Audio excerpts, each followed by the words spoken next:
vítame vás na ďalšom videu z kanála DT Projekt. Tentoraz to je trošku zaujímavejšie, pretože tu máme prvýkrát na test mobil. Je to Samsung Galaxy A25 5G. Je to akože za mňa po teste strašne dobrý mobil a nevymenil by som ho nevymenil by som Apple za toto, ale v pohode. Za 300 € toto je pecka. A zároveň teraz je zľava na koľko? Počkaj. Na 270 s 256 gigami? Tak to vám ešte pozriem, dám to do popisku. Alebo editor dá. No, takže tento krásny mobil tu má Full HD+, 6,5 palcový Super AMOLED display. Neviem, Full HD+, či je 28K, alebo proste Full HD+, to neviem presne čo znamená. Ale akože fakt, je to proste, na takom mobile nevidno rozdiel podľa mňa medzi 4K a Full HD+. Ak vyslovene nehľadáte tie body. Má to octa-core procesor, tu vám vyskočí aký presne. A najzaujímavejšie je, že tu má 3 fotoaparáty. Povieme si o nich ešte niečo, ale tento stredný hlavný 270 € za akože s 256 gigami, tým procesorom a ostatnými vecami je podľa mňa fakt super. No.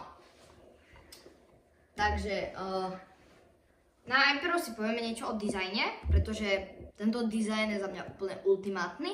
Má tam trošku nedostatky, ale povieme si o ňom. Takže, ako prvé tu máme z boku tieto dve tlačítka, ktoré mne trošku akože vadí, že sú na také ako keby vyvýšení, nie? Že sa dá tu tak prejsť, môže editor skúsiť.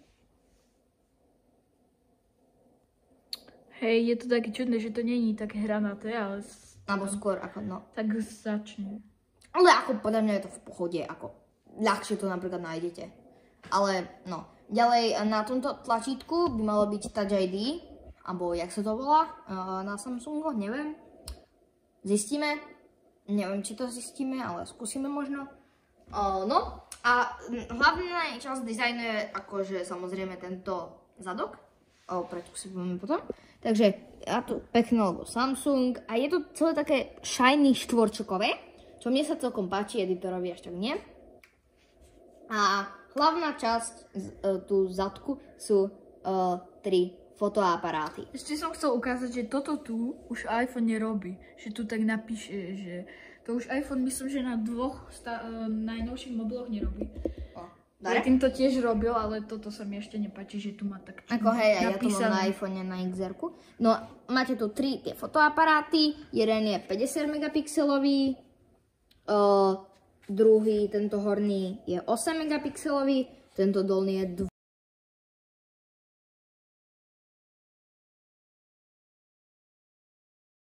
Tento horný je ultra široký fotoaparát, toto je vlastne taký hlavný a tento dolný je makro fotoaparát. No. Ešte potom ďalšia dôležitá časť je vlastne predná strana, kde sa nachádza ten displej, ako som vám už povedal. A presne tu hore máte kamerku, ktorá podľa mňa je taký dizajnový trošku nedostatok, lebo proste mne sa to až tak nepáči. Vyzerá mi to ako na tých starých proste mobiloch, ale v pohode. Je to akože 13 megapixelová kamerka, čo je na to, že to viete mať tento mobil aj v podstate momentálne za 216 €. Je fakt dobré. No dole tie, poznáte, klasické tie, no, tlačítka, poznáte, veľmi akože, no, proste to poznáte, o displeji si potom poviem viac. A z dola sa nachádza jeden takýto repráčik, ktorý má fakt akože za mňa dobrý zvuk. Nabíjacie USB-C, asi mikrofón, netuším čo. A jack. Tu napíšeš, že čo to je a toto vystrihneš. No. Dobre, takže ďalej si povieme, no má to nejakú tú stabilizáciu, to nikoho nezaujíma.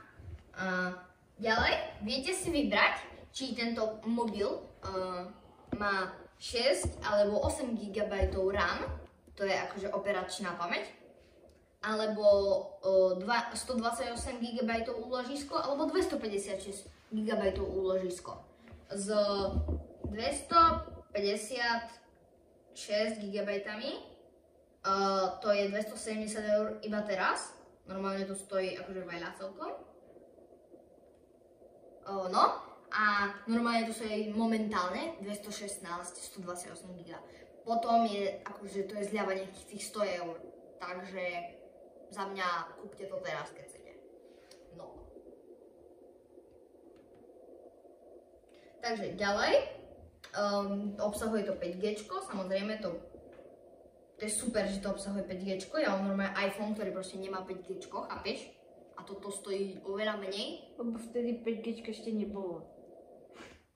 Áno, ale proste chápeš. No, proste je to super, zatiaľ je to super. Uvidíme, jak sa ten mobil prejaví po chvíli používania, bo je celkom nový. Má to až 5000 mAh batériu, čo je akože za mňa fakt na tých pomerne, akože dajme tomu okolo tých 300 eur fakt dobré, na to, že to má tie fotoaparáty všetky, Full HD plus Touch ID, všetko toto akože v tej cene je topka. Ďalej, tak z nejakého dôvodu táto tu 300 eurová vec má Dolby Atmos, čo ani môj 1000 eurový iPhone nemá. A už to vtedy bolo, áno, bolo to už. Vysvetli, čo je ten Dolby Atmos. Dolby Atmos, to je proste nejaký typ reproduktoru, alebo dačo, tuto vyskúšame, ako som povedal, toto tlačítko, tu, stredné, má Touch ID, no, vlastne, že to tak potiahnete dole, takto, a odomhne sa vám. Ja som to ešte neskúšal, môžeme si to skúsiť samozrejme. A má to nejaké ešte zabezpečovacie toto a má to bezpečnostné aktualizácie 5 rokov. Môj iPhone má normálne aktualizácie už tento raz, vlastne to už bude 7 rokov. A bezpečnostné aktualizácie bude mať najmenej do ešte ďalších 7 rokov. Trošku slabota, ale dovtedy došetríte aj na S-kovie mobil, bolo to je Ačko. No. Máte tu nejaký Quickshare, Smart Switch, to vám tu vyskočí, že čo to je. A nejaké ochranu. No a ďalej si povieme, takže tento mobil má 2,4 GHz ten procesor a váži, táto tu vec váži iba 197 gramov.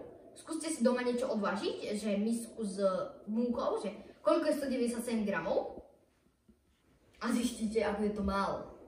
No. Ďalej procesor, som vám povedal, je to 8-jadrový procesor, to je dobré. Môj MacBook starý má 8-jadrový. Display má 6,5 palcový, ako uhlopriečku. Má to Full HD+, Super AMOLED. No, ďalej fotoaparáty som vám povedal.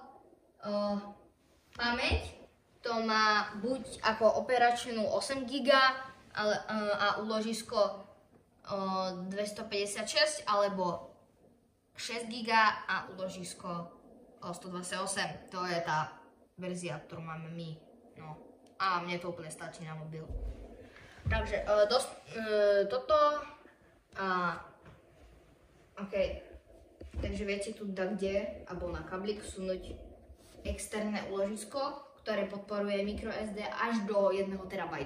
Keď tam štúrite 10 terabajtové mikro, že tu dáte nejakú vec, do toho dáte microSD s 10 TB, crashne vám to. No. Ďalej, má to, ako som vám povedal, 5G.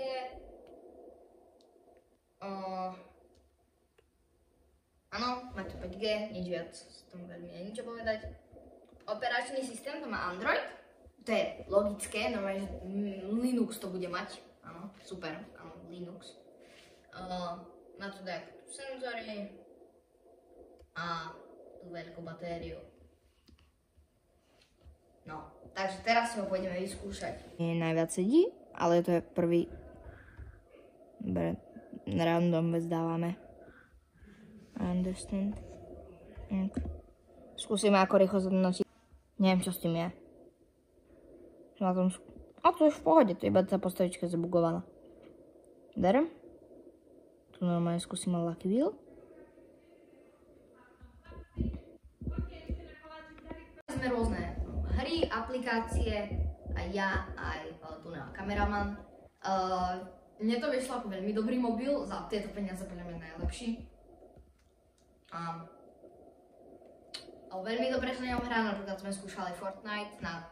Ja viem, že na mobile Fortnite nie je slava, ale ako 13. byť je v pohode s 3 kilami. No, skúšali sme aj iné hry a veľmi ma prekvapila tá kvalita akože obrazu. Je to veľmi pekné. Za mňa. Proste, chápeš, krása.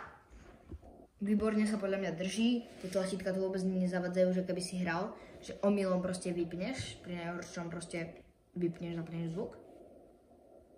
Chápeš? Úplne easy. Hráš. Next. Create.